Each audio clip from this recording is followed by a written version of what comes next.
Excellent. All right. So Jeff, if you could let everyone else in, that'd be great. Hi, everyone. I'm Shannon LaMarche, founder of Premier Luxury Travel, where I help clients discover the best of a destination through its food, wine, and culture. Welcome to the last of 3 virtual wine and travel nights. I can't believe it's the end already. If you want more of them, if you've been with me for the last 3 weeks, just let me know in the chat what parts of the world you're interested in learning more about. Some on my list are Italy, Peru, Spain, and maybe Ireland, but I'm open to suggestions. So please just feel free to comment. Since we couldn't bring the world or travel the world right now, we're bringing the world to you basically. And that's why I decided to do these travel nights. And I'm joined now by a couple of really awesome people that are going to help us bring this to life tonight. Tonight, we're heading down under to what's often referred to as the most beautiful place on earth. And when you see what we have in store for you tonight, you will surely agree. My parents spent a month in New Zealand over 20 years ago, and they still talk about that trip. And my son spent 9 days of his spring break there during his time at the University of Sydney when he did a semester abroad. And the photos he sent home are just breathtaking. So my friend Ann Pace from Swain Destinations will be taking us on a gorgeous journey to New Zealand, a country approximately the size of the United Kingdom. But the landscape there and the people alike are quite diverse. So there's much to see and do in this stunning place. But since I find that wine and food unlocks the treasures of the countries I fall in love with, helping us fall in love with New Zealand is my friend Warren Ignall, a wine aficionado from San Francisco with Duvan Wine Strategies. And before Ann gets started, Warren, why don't you briefly introduce the wines we'll be tasting tonight for those who bought the wine, and we'll go into more depth after Ann's presentation. Well, thank you, Shannon, and it's good to see everybody. Tonight we are in for an interesting adventure. Being from South Africa, I tell the story about, I belong to a golf club here in San Francisco that's very diverse, very liberal.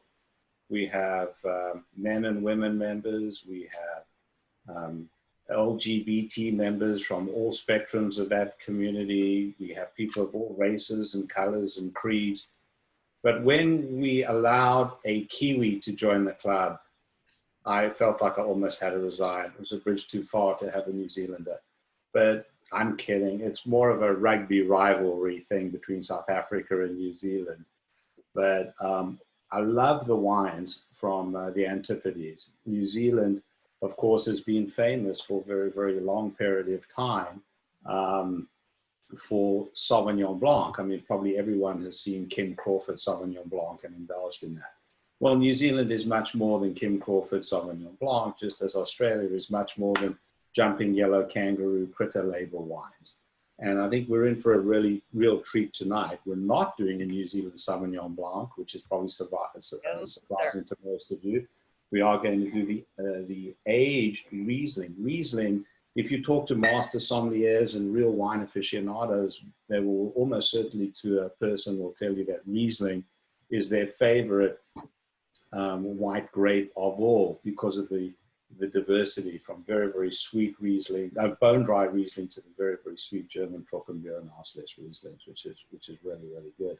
And then, of course, the Pinot. New Zealand famous for Pinot, and from Central Otago is famous, Central and North Otago famous for Pinot Noir. And this Auslese single vineyard with a bit of age from 2016, I think, is a remarkable example of just how great Pinot is.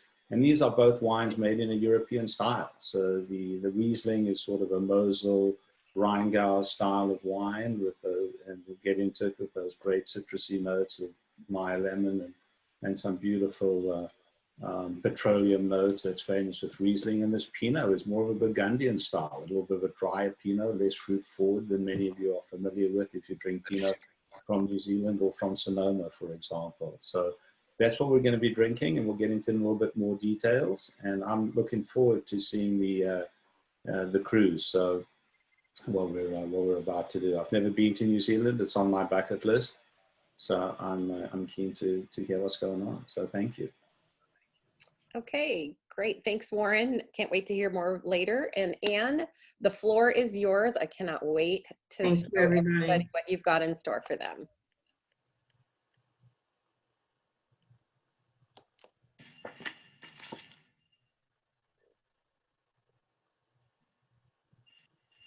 Okay, so welcome everybody, and I'm really delighted that you can join me this evening on this armchair journey through New Zealand. New Zealand is a really tiny country. It's about the size of Great Britain or the state of California. And as you can see here from the map, it's divided between two islands. The north is quite hilly and volcanic.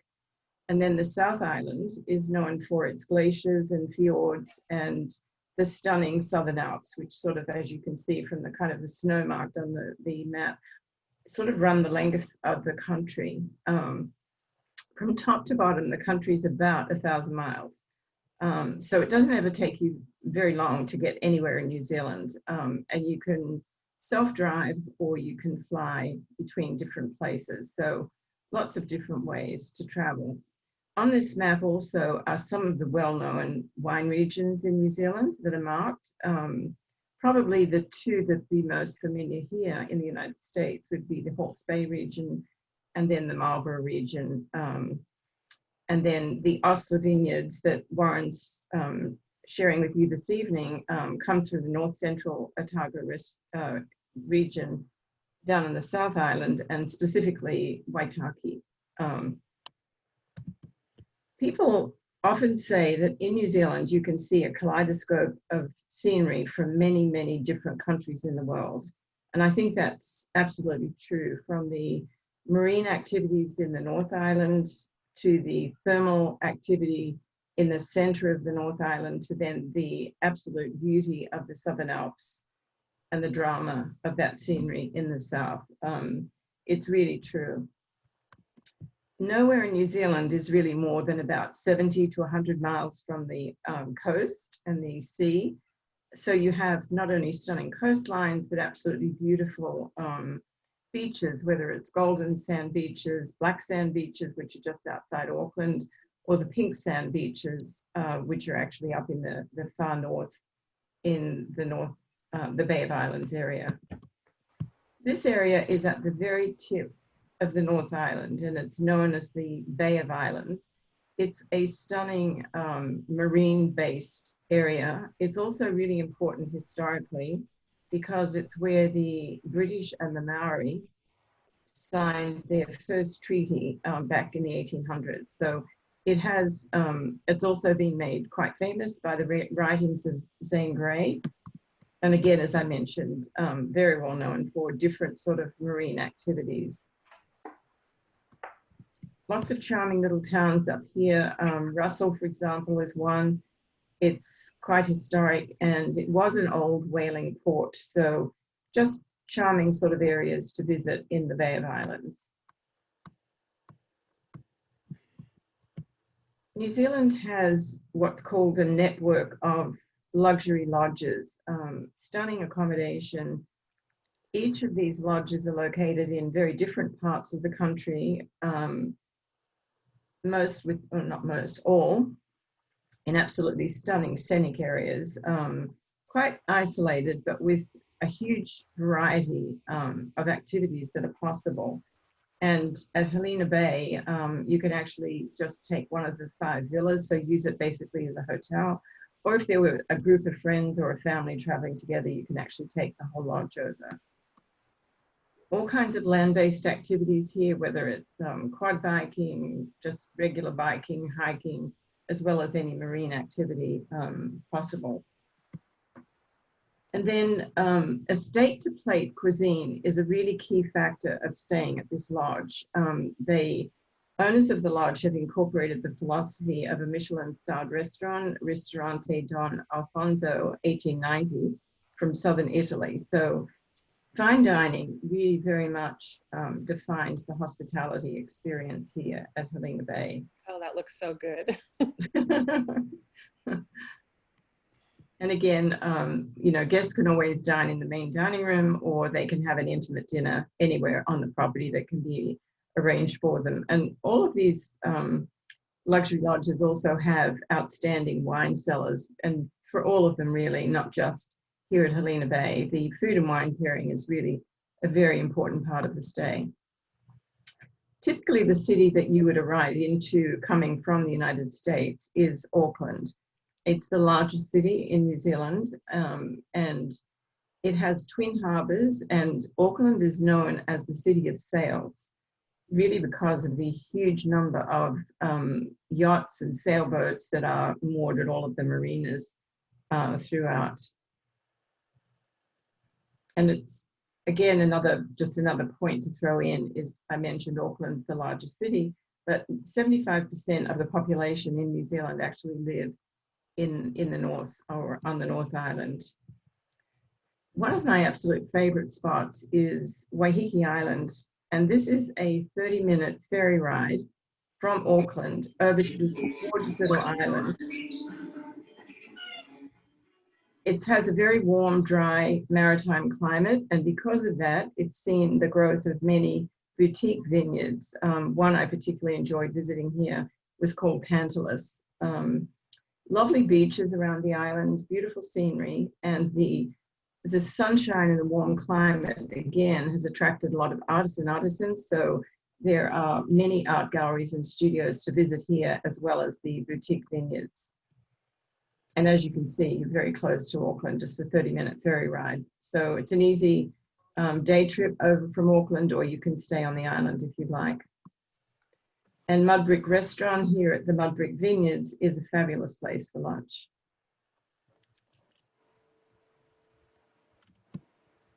Coming down now from Auckland, we're just going to do this quick sort of journey through the country. You come to the Waitomo glowworm caves. You can just glide through the caves in a boat. They take about 23 people in a boat, and it takes about an hour. For the more active, there's also blackwater rafting here too. And then in Matamata, you have Hobbiton, which is the movie set for all of the Lord of the Rings movies and the Hobbit trilogies. So this is a really, really popular place for people to stop and just sort of recreate scenes from the movies. And then continuing down now more into the center of the North Island, you have Rotorua, which sometimes it does have quite a strong smell, which can be a little bit off-putting. It is really the heart of all this geothermal activity. So you've got boiling mud pools, spouting geysers, yet you've also got beautiful redwood forests here as well. Sounds like the Yellowstone of the Southern Hemisphere or something. Just if I could stop you for 1 second. Yeah. Somebody was asking, Lisa wants to know, what are the glowworm caves? The glowworm caves are underground caverns, or caves, literally, that have been there for thousands and thousands of years. And they have glowworms sort of in one of the caves that you just sort of glide through very slowly in a boat. So it's literally as it says, but it's been a New Zealand sort of icon or tourist place for people to visit for many, many years. Interesting that they chose that cave to hang out in. Yeah. And in the higher cave, you've got, you know, the usual stalactites, all those things that you'd see in a cave. But then in the lower part, when you're going through the water, it's where all the glowworms are. Do they pretty much stick to the surface, or do any of them fall on your head? No. No, I think somebody asked that question. Very safe. Okay. Carry on. And I think it's important too to remember that Rotorua is really a very important region to experience Maori cultural activities. You can do this in many other parts of the country, but Rotorua is really very much, I think, the heart of the area. So whether you're visiting the Te Pua National Woodcarving School, you're having a traditional hanging meal at the Mitai Maori Village, or enjoying a cultural performance with song and dance, it's just a very, very significant part of the Maori culture. And Hugo Lodge is probably one of the most well-known and the most traditional of the New Zealand lodges here in this absolutely breathtaking setting. And it is exactly just like this. It's absolutely beautiful. And this area in Lake Taupo and the nearby rivers is a very well-known year-round trout fishing destination. So just one of the many activities that you can do here. Boy, it looks like Montana. I did not expect that. Yeah, this is actually in Taupo, so just really close to Rotorua in that same area. But again, you're away from the thermal activity and a little bit, sometimes, as I said, depending, I guess, on the wind and everything, the smell in Rotorua can be a little bit off-putting. Not always, but just sometimes. Can you rent the fly fishing equipment when you're down there? Yes, yeah. You can arrange all of that and guides. Yep, exactly. Perfect. And then coming down a little bit even further, we come to this absolutely stunning area of Cape Kidnappers. This is one of the most acclaimed golf courses in the country, and also I think it ranks as one of the top 100 in the world. It looks really tough. Yeah, it does. There you go, Dad. This area is also home to the largest accessible gannet colony in the world. And it's just again, a fantastic area. And you've got another lovely property here to stay at as well if you were interested, called the Farm at Cape Kidnappers. And then the nearby Hawke's Bay region is very well known because of its Pinot Noir. It's probably the oldest wine region in the country, and it's the leading producer of full-bodied red wines, and it has a climate that's quite similar to Bordeaux. And then now we come to the lovely little town of Napier, which has one of the most complete collections of Art Deco buildings in the world. The entire center of the town was destroyed by an earthquake in 1931 and then rebuilt. And so today it's a very popular place to go for walking tours to experience the Art Deco architecture. And now we come to Wellington, the capital city, which is nestled between the sea and then the steep hills. And this historic cable car takes you up to the Botanic Gardens. Wellington is really described as having a small village charm, but big city style. This big building that you're looking at in the foreground here is the National Museum of New Zealand. It's Te Papa. It's an award-winning interactive museum, and if you ever were going to New Zealand or going to be in Wellington, certainly very much worth visiting here. Fascinating exhibits, particularly many devoted to the Maori culture. This is a Marae, or a Maori meeting house. Gorgeous. And then because Wellington is known as having probably great food, it's famous for having great food, wine, craft beers, coffee, and events. It's the city in New Zealand for all of this. It has then some of the top restaurants and bars and cafes in the country. And a gourmet walking tour is always a really fun way to experience some of the different artisans and cuisines in the country. So typically, one of the walking tours would take you to a coffee roaster, a gelateria, and a chocolatier. So you're just a mix of different experiences, tasting some of New Zealand and bringing that country to life, if you will. Because New Zealand's an island nation, seafood is an absolute staple of the New Zealand diet, and there are super fresh seafood options throughout the country.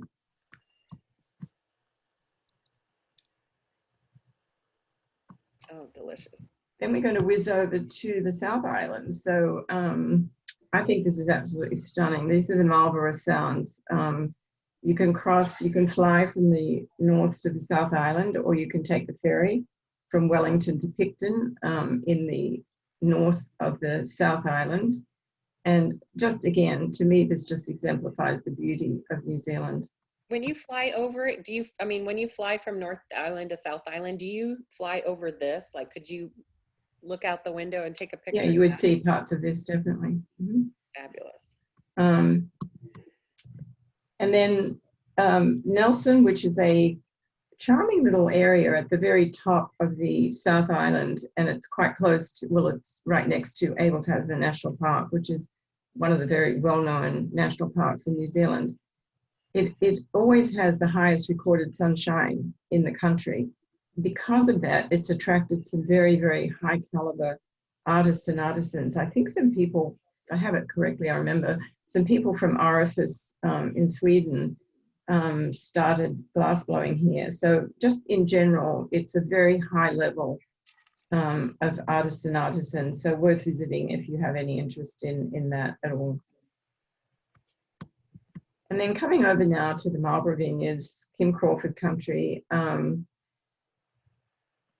Sustainability is very, very important in New Zealand. And there's a Maori word, kaitiaki, which means protect our place. And I think 98% of the vineyards in New Zealand, in the areas where they're producing wine, are committed to sustainability and to protecting the land, which is, I think, something really important.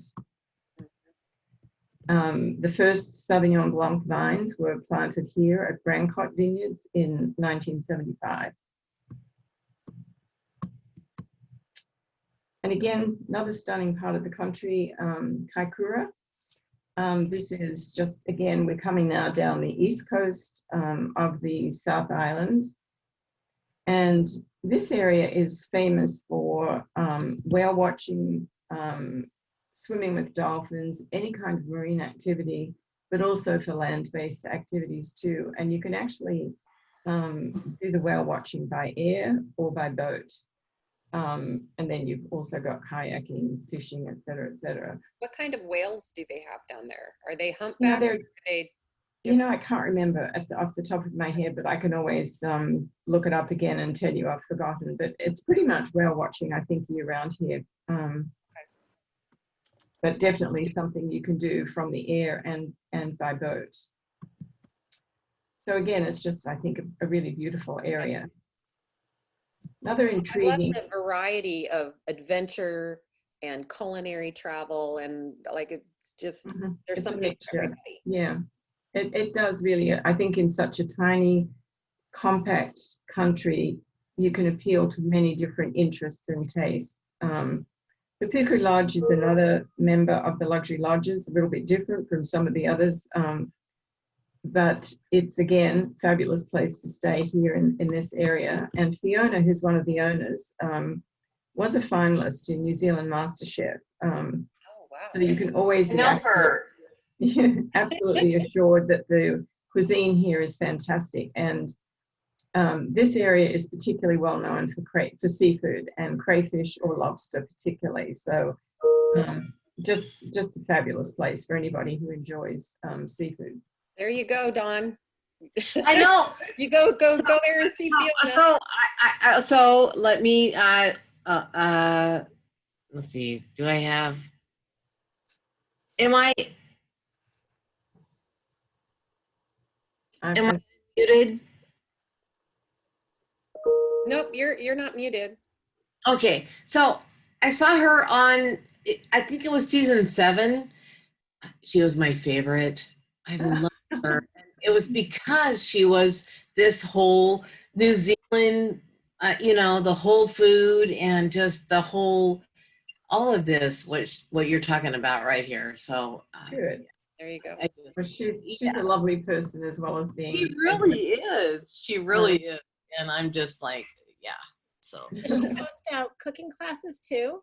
Would she hold cooking classes if you stay at the lodges? Probably. I don't know definitely if she does, but I'm sure Fiona would be very agreeable to doing something like that. It's just something we can ask. Then just continuing down again, we come to Christchurch, which is a glorious little city. It has quite an English feel, beautiful gardens, not just in the city, but in people's homes outside the main city area as well. Punting on the Avon. So again, it has somewhat of an English feel. It's worth mentioning too that Christchurch has an excellent Antarctic Centre. So, because in the past, many Antarctic expeditions did leave from Christchurch. So just worth visiting that as well. And then about 20 to 30 minutes outside Christchurch, you come to Otahuna Lodge, which is actually the most important historic residence in New Zealand. It was built in 1895 and it has a very impressive art collection. It sits in 30 acres of beautiful gardens, as you can see here. Just many ideal, lovely little places to sort of sit and relax and enjoy a great glass of wine. And then in their vegetable garden, they have over 120 different kinds, as well as in their glass houses, etc., of different organic fruit and vegetables, nuts and mushrooms. And guests can always join the chef to help pick vegetables for dinner. See, that's my favorite thing to do. Go Yeah. out there with the chef, have them tell you what's Exactly. the right thing to pick, and or Mhm. you know, I never know. I think so many of these places focus on estate to plate or paddock to table, as we call it in Australia, farm to table. I think we all probably know it as here. So it's very much a part of your experience of being in the country. And for guests who are staying at Otahuna, there are cooking classes. So again, that's just something really fun for you to do.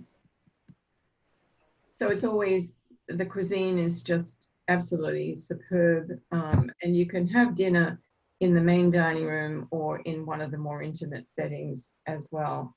And then the Waipara Wine District, which is over here on the left, is about an hour from Christchurch, with many cellar doors, many quite well known, such as Pegasus Bay, would be in this area. And then another one of my favorites, it's about an hour from the lodge, is Akaroa, which is a former French settlement. So again, has a very different feel. And this is where you can see in the harbor the Hector-nosed dolphin, which are the smallest dolphin in the world. But again, you've just got this glorious scenery around you. People staying in Christchurch can also take the Transalpine Express, which is a 5-hour journey across to the west coast of New Zealand, of the South Island.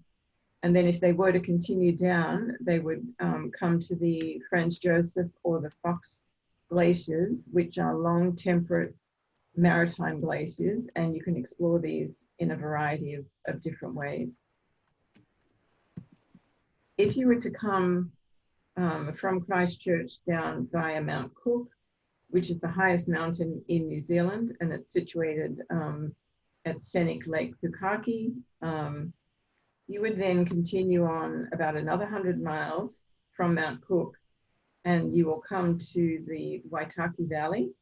And up here in the very top right, this is in the town of Kuro. This is the cellar door for Osler wines. So if you were in this region and you wanted to taste some wines from the Osler vineyard, you would come here to their cellar door. And we're drinking Osler wine. Yes, we are. Cheers. I don't know if you could see that. And then this is one of their vineyards. Waitaki is a really exciting, relatively new wine region, producing award-winning cool climate wines. So again, just stunning, stunning scenery. And this is typical of the scenery in central Otago, just a little bit further south. And What a then beautiful landscape. coming down again now to about a 3-hour drive, 3.5-hour drive, will bring you to Queenstown, which is known as the adventure capital of the world. I think it's one of the most beautiful parts of the country. It's situated on Lake Wakatipu and then surrounded by the remarkable mountains. And no matter where you are in this little town, you just have glorious, glorious views. And I mean, this is where bungee jumping started, and you know, all kinds of crazy sort of adventure I activities. think that's where our son went bungee jumping. Oh, I'm on spring sure. break It's and just jumping right out of an outside airplane. Queenstown. Yeah. I've sat and watched people. I could just not do it. But I'd chicken out. no, I'm totally chicken. But Okay, so again, that's what I want to do. yeah, you can be, you know, have a little bit more sort of relaxed activity as you will. Shot over jet's a really popular experience on the Dart River. Cognacs. Oh, gorgeous water. And there are very many quite famous guided walks, whether it's the Ruburn track or the Milford track. They're longer, but you can also take short half or full day walks from Queenstown as well with a guide. So it's a much more sort of relaxed pace. Or you can just absolutely soak up this glorious scenery. This is an area called Glenorchy, which is about a 40-minute drive outside Queenstown, but just so typical of what you're seing in the South I bet Island. if you spent a couple of days there, your blood pressure would just go steadily down, down, down. It's so peaceful. It's beautiful. One thing to remember though, Queenstown in the winter months, so that would be June, July, and August, is a big ski area. So that's when ski season is happening in New Zealand. Lots of great golf courses here. Again, there are so many excellent golf courses in New Zealand. This is actually right in Queenstown. Another option is you take a helicopter up to the top of the mountain. Yeah, I'd love to do and that. do a little golf at 4,500 feet. So Now, this tell is me, can you rent clubs from these golf club? at the golf places? courses. You don't have Yes, to schlep your yes, clubs no, from the state. no, Okay, no, that's that good. can all be done. Yeah, exactly.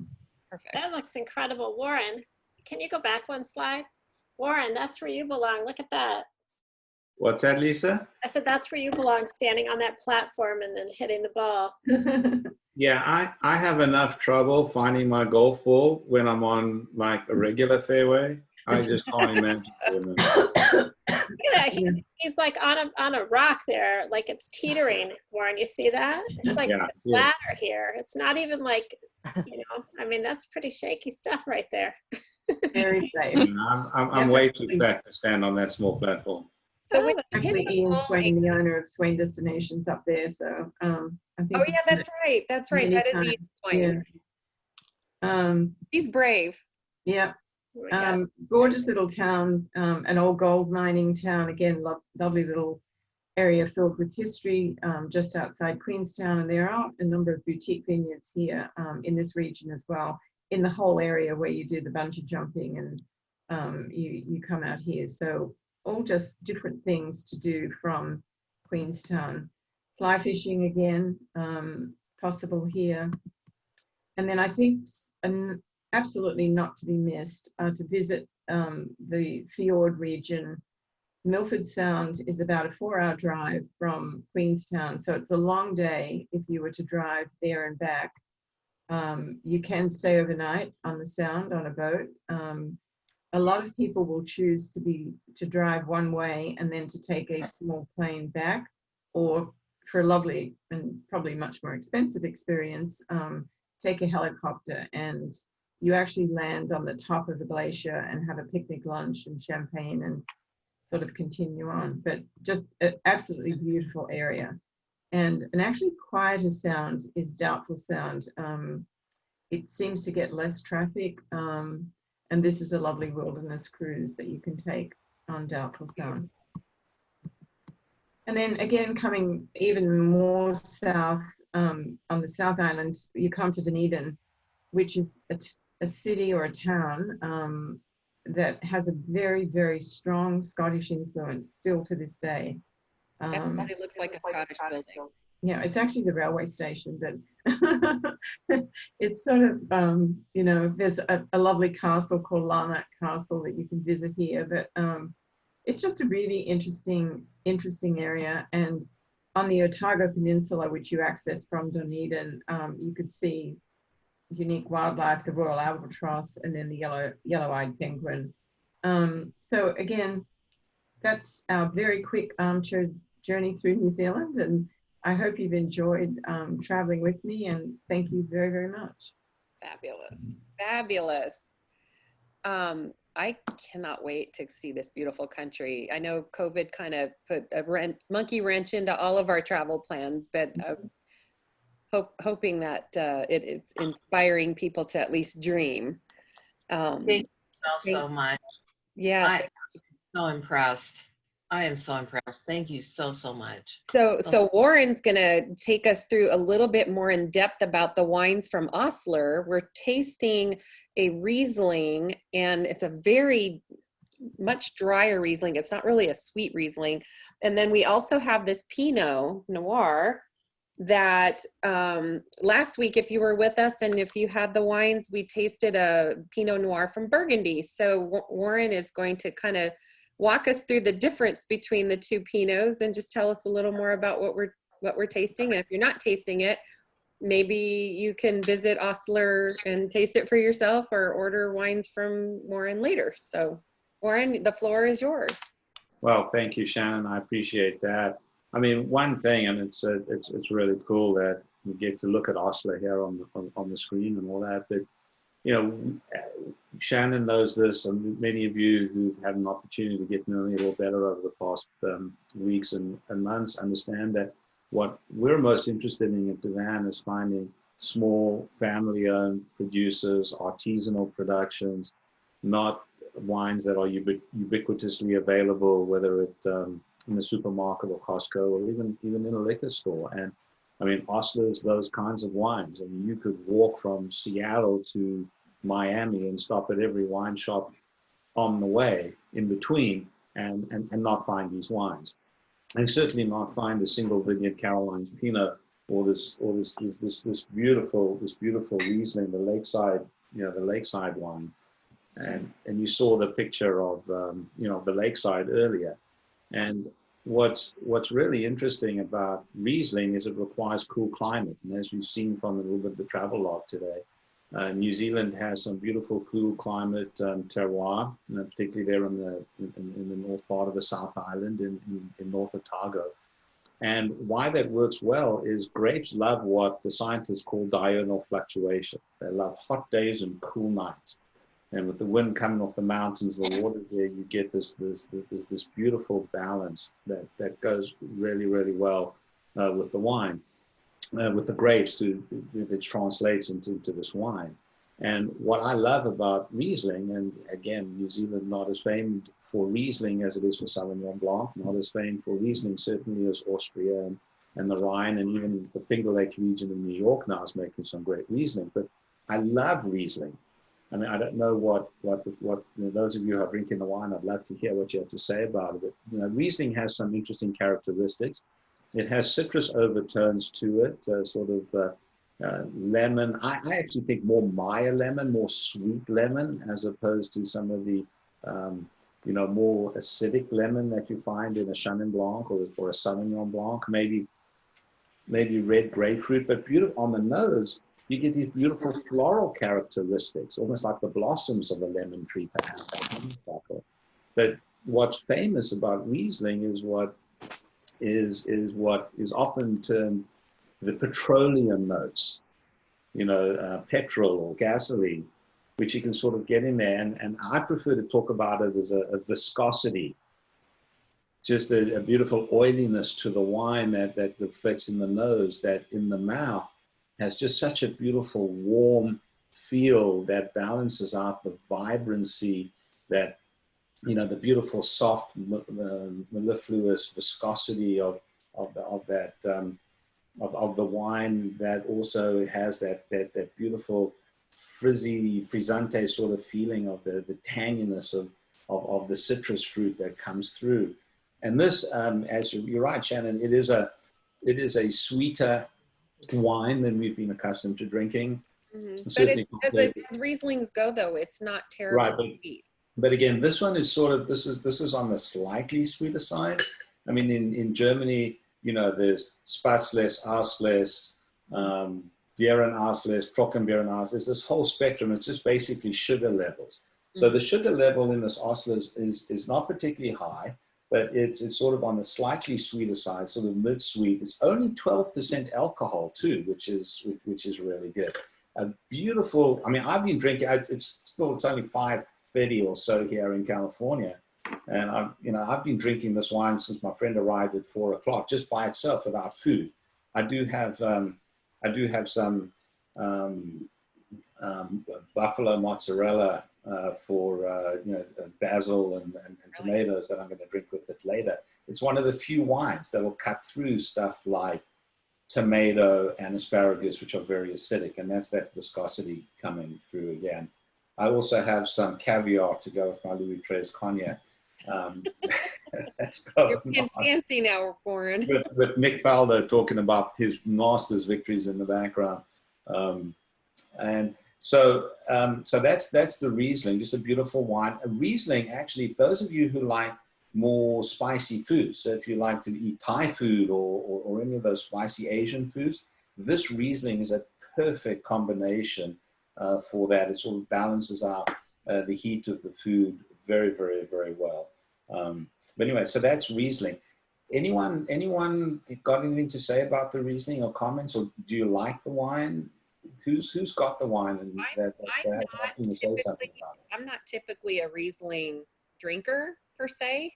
I tend more to the Chardonnay and the drier whites, but this Riesling is very enjoyable. Anyone else? Bueller? Sure. So then the Pinot, again, I mean, it wouldn't surprise me if you're actually looking at the Caroline's vineyard down there on one of those plots in the photograph. But this is a renowned vineyard, the Caroline's vineyard. It's a single vineyard from Oslo. So it tends to, probably a little bit higher up the slope, a little higher elevation, great terroir, high quality fruit. And this one has a bit of age on it. It's a 2016, so not quite I think a year older than the Pinot we drank from France. This is more of a Burgundian style Pinot Noir. You probably recognize it as being a little drier than perhaps a Sonoma Coast Pinot Noir or Russian River Pinot Noir that many of you may be accustomed to. On the nose, however, just the beautiful, beautiful red fruits that are typical of Pinot Noir, strawberries, raspberries. This one's a little more ripe red fruit. The interesting thing is put your fingers behind the wine if you have it, and notice that it's largely translucent. Mm-hmm. If you're drinking Pinot Noir and you cannot see through it, it's been manipulated. A lot of, in America, we're used to drinking wines that are very deep garnet ruby color, those big Napa cabs and stuff. And people think that wine has to be deep purple in color to be good. So they put mega purple in the Pinot Noir, a lot of the mass producers. Mega purple is dehydrated grape must, the must that they scrape off the top of the barrel. And they dehydrate it, they make it into like little bouillon cubes. And then winemakers take thin, flimsy Pinot and they put mega purple in to make it look like Cabernet Sauvignon. They sell it for $12 and people who don't know any better think it's great, but it's plonk. So if you can't see your fingers through Pinot Noir, you probably shouldn't be drinking it or cook with it or something. However, this wine is beautiful. Great expression of terroir, balance between fruit and earthiness.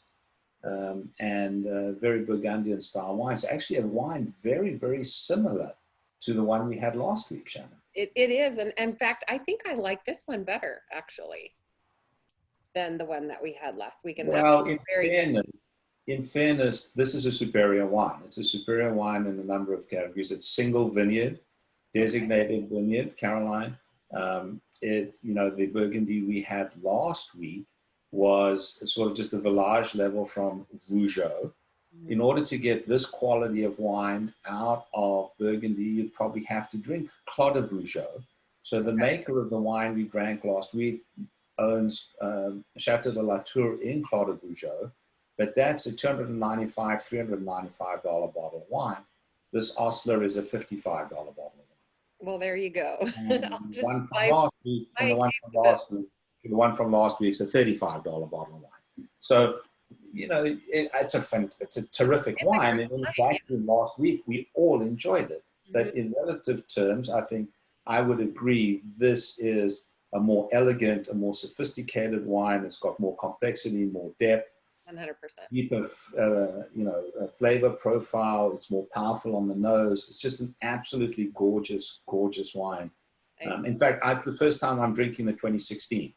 These were ones that I saw specifically for this tasting. I've been drinking the 2015s most recently, of which I have a few left. So today's the first time I've tasted this wine, and I'm really, really impressed. I think it's an extraordinary wine. Yeah, Anyone it else? was definitely ready, but you could probably, hang on to it for a little while even. The wine will age for many, many, many years. And what will happen over time with this wine, and also with great Pinot Noirs from regions like Russian River, Oregon, Willamette Valley, or Burgundy particularly, is the power of the fruit will subside somewhat.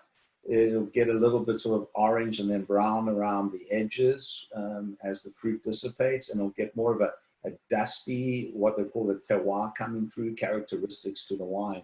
And it's just gorgeous and lovely. Excellent. Well, Warren, thank you so much for sharing that with us and for just being here and taking us through this wine journey over this last few weeks. And thank you, Anne, for giving us just this gorgeous tour of a spectacular country, sharing your insights. And then thank you, all of you, for spending time with us tonight. Has anybody else been to New Zealand? Do you have anything you want to share with, like, if you've been there? Or has anybody ever thought about going there? And what, is what we saw tonight, does that whet your appetite? Absolutely, right? Feel free to unmute yourself. This is a Q&A right here. If there's anything else you want to know. I definitely want to go to New Zealand. Can we send the Kiwis to Australia for the duration of my trip? No, I'm kidding. They were. No. Oh, I'm kidding. I'm kidding. I love people from New Zealand and Australia. It's just a joke about the I rugby. love the Kiwi accent. Shannon, if you don't mind, and if no one has any questions about the wine, I'm going to drop off, if that's okay. Yes, definitely. I know you've got some other stuff you're doing tonight. Yeah, thank you. But if anyone much has any appreciated. questions about this wine or any of the wines we've tasted over the past few weeks, please, by all means, reach out to me. I'd be happy to discuss it with you. And if you like any of the wines and you want more, I think I know someone who can get you some. Yeah, and I put his email address in the chat. So if you want to look in the chat. All right. Thank you, everybody. Thank you so Thank much you, for Warren. joining us, Warren. I have a nephew who won the silver medal in the Olympics, and he trains in New Zealand. So he won for snowboarding Oh, the how big cool is air, that? and he won the silver medal in 2 years ago. His name is Kyle Mack. Oh And my so I gosh. was just asking him, but he goes to, is it Cardrona? Is that where they, Yeah. Mm-hmm. Mm-hmm. that's where he trains. And is it Wanaka? Mm-hmm. Yeah. So that's where he trains. So anyway, he's usually, actually just recently because of COVID, they haven't been able to train from March until just recently, but he's back into training. So hopefully Oh, good. he'll be in the next set of Olympics again and bring home another medal. We'll have to look for him. Yeah, his name is Kyle Mack. It's M-A-C-K. Wish him well then. Yeah, thank you. Awesome. Hi, Wendy. I didn't even see you there. Great job, Shannon. Okay. So yeah, somebody, Monica says, I'm interested in going to New Zealand if you have a trip available. We can make a trip, Monica. I didn't have one in mind in particular for this event because I don't know when it's going to open back up to travel, but I mean, hopefully by next year sometime they'll let us back in. Ever since my folks went 20 years ago, they spent an entire month there. They have a friend who lives on I want to say he lives on the South Island. So they spent a month there. And then our son, Jeff and I, our son decided he wanted to go halfway around the world and study geology at the University of Sydney. And all his friends were doing this adventure trip to New Zealand. And I'm so glad he didn't tell us he jumped out of a perfectly good airplane until after I got the charge on his credit card. He was already back on the ground. That was pretty awesome. And so, yeah, so any other questions anybody has? Anything else you want to know about? I mean, I'm happy to put a trip together to New Zealand. Hey, it's all about the experiences. He's glad he did it. It's memorable, and it's all these years later. He remembers it, and you do too. Yeah, well, and now that he's a dad, I don't think he'd ever do it. You know I what don't know. Maybe. Yeah. Wild hair someday and do it again. So, well, if this evening whet your appetite for some great traveling, I heard a saying today. We had this American Society of Travel Advisors. This is the time where they have their global conference. Well, it's virtual now. So today on the closing ceremony, somebody said, planning a future vacation is like putting hope on your calendar. And I wrote that down, and it's really true though, isn't it? When you plan a vacation, it doesn't matter how far out you are. Dawn, I'm preaching, I know, preach. Hey, I like that, Dawn. Dawn, you keep going, man. Yeah, do it. Yeah, so Yeah, when you put it on your calendar and you're thinking about it, even though it's not going to happen for a year or two, that's so true. It's hope. So if you'd like to put some hope on your calendar, whether it's New Zealand or other places far and wide, I know Swain Destinations does Australia and French Polynesia and Fiji and a number of other places. Feel free to reach out to me. I would love to help you plan to put some hope on your calendar. So if there's no other questions, you know how to reach me. And I'd love to partner with you on planning trips for these wonderful people. So I'm happy to help. But thank you all for joining this evening, and I hope it has given you a little bit of inspiration about this beautiful, beautiful country. And I say that as an Australian who lives, I mean, so we have great rivalry between the two countries, but New Zealand is just stunningly beautiful. So I think you'll all enjoy if you have the opportunity to visit. And as Shannon says, hope is great, especially now. I think we all need some hope on our calendars. yeah. Good job. All right. Thank Well, you. good night, everybody. And I will put this recording up on YouTube and send you all the link if you want to relive any of it, and feel free to watch it again. Thanks Thank you. so much.